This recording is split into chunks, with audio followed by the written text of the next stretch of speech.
Tony, obviously it's a disappointing week for the club, but we'll get to the game first. Moran's suspended, a couple of the new boys promoted into the squad. Bosanowski in the squad. Is he able to replace Miranda, or how do you approach that absence? No, he's not quite ready yet for that. Not quite ready to start. It's his first full week of training with the team. It's good to have him back. He's worked really hard, obviously with a long-term injury, but we've got him in the squad, and we'll see whether he can play a part.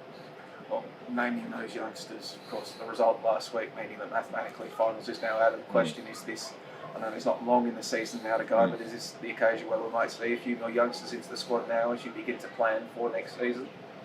Look, possibly, but Geordie Valadon was on the bench last week, and it was a crucial game for us. So Geordie was there on merit, not because the season's over. Some of the other boys have been involved in the squad or on the bench throughout the season, and our young boys are progressing well. I think we're starting to see some good signs from the academy, in particular this year, which is built from last year's work, and several of the boys have been training with us quite regularly since January. They're young. We've got a lot of 2005 boys that are doing really well, but they started off once a week, twice a week, and now we've got a group of them that train on a regular basis. So the future looks bright for a few of those boys.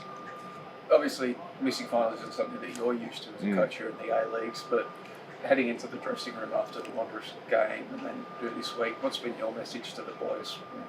What are you saying to them for the next couple of weeks? The immediate thoughts are a lot of frustration after the Wanderers game, but putting aside the position, the frustration is how well we played in the first half, and then we conceded right on half time, which was a real blow to us. But the response was not of a team that can't compete with the best sides. That first 15 minutes of the second half was outstanding, and that's what frustrates me. I've seen the performances really improve in the second half of the season. The new recruits have done really well. Obviously, we've suffered a lot for various reasons, the long-term injuries, etc. But first half of the year is what hurt us. We lost 9 out of 13 games, and when you do that, everything has to be perfect in the second half of the year. And when it's not perfect, and you get a few more injuries and a retirement, and the player leaves, we've improved significantly, but the first half has cost us. So frustration immediately after the game, without a doubt. And now we have to turn the recent performances into a win. We got a home game. We're at the bottom. We don't want to finish there. No one wants to finish there at the club, but I can only speak for what I've seen the last few days of training, and the boys have been fantastic, outstanding in training, and they want to turn the recent performances into more wins. So I guess, is that the short-term goal? Just avoid the wooden spoon, have some pride in the shirt, and not bring another one of those back to the club so soon after the last one? Of course. No one wants that. No one wants to have that on their record. Few of our boys have got that. They don't want another one.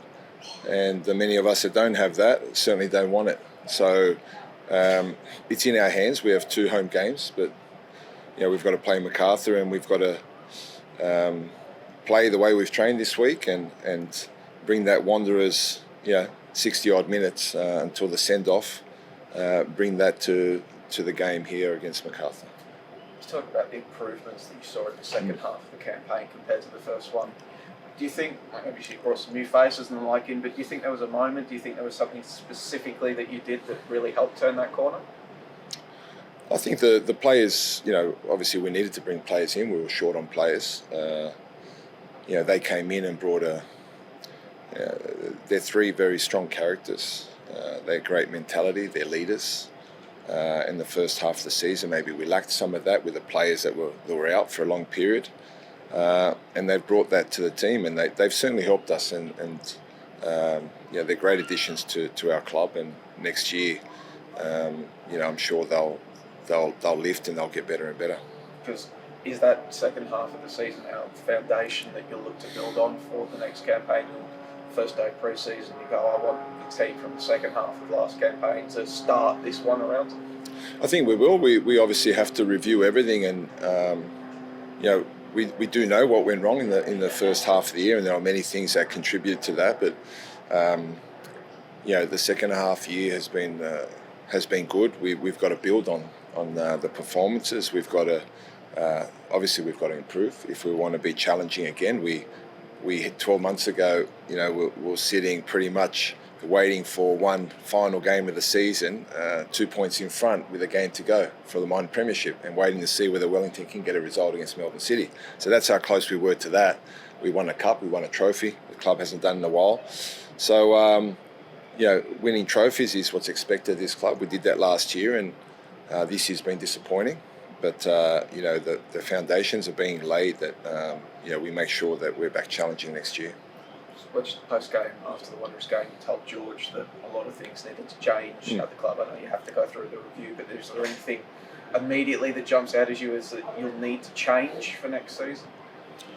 I think change for change's sake is never the answer.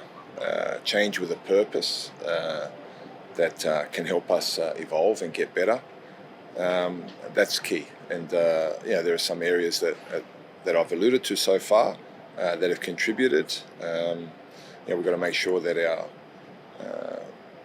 big name recruits are done better, and players that can come in and start off as squad players can turn into players that push the first 11 to play. And we had that last year. We had players fighting every day in training for positions. And some of the lessons are that when you have long-term injuries and you only have 12 or 13 players fit, those players know they're playing.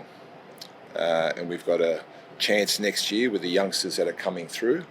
I'm confident that there'll be constant competition for places regardless of injuries, and that can only be a good starting point for us.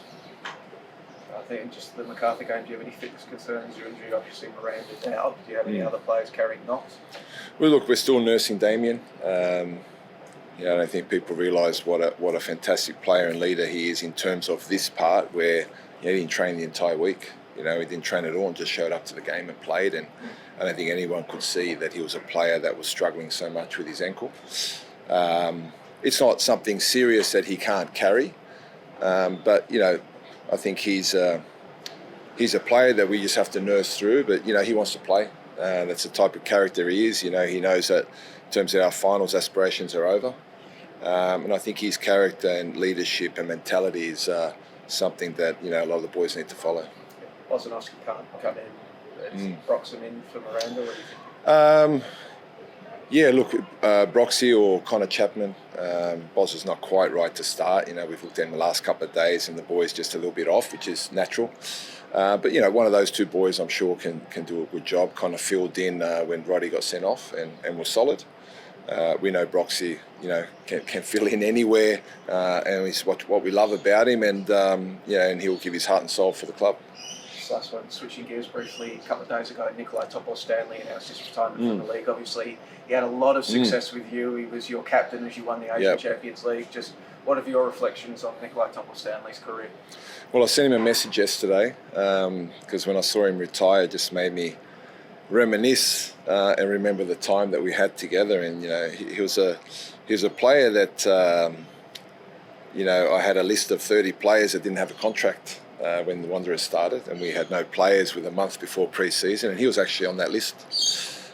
And to see the turnaround in terms of character, mentality, getting the real best out of himself, getting a stint overseas in Saudi Arabia where he made some good money, I'm sure, on the back of success and on the back of what he deserved. It was for me, it was a pleasure to work with him, a pleasure to know him, and seeing him now with a young family, 2 kids, seeing what he did for West United and winning that grand final that's eluded him. It's also eluded me, but he's got there first on that one. So, just a great person and a fantastic character, a fantastic player, and he got the best out of his career, out of his ability, and I'm not surprised that he had the longevity that he did.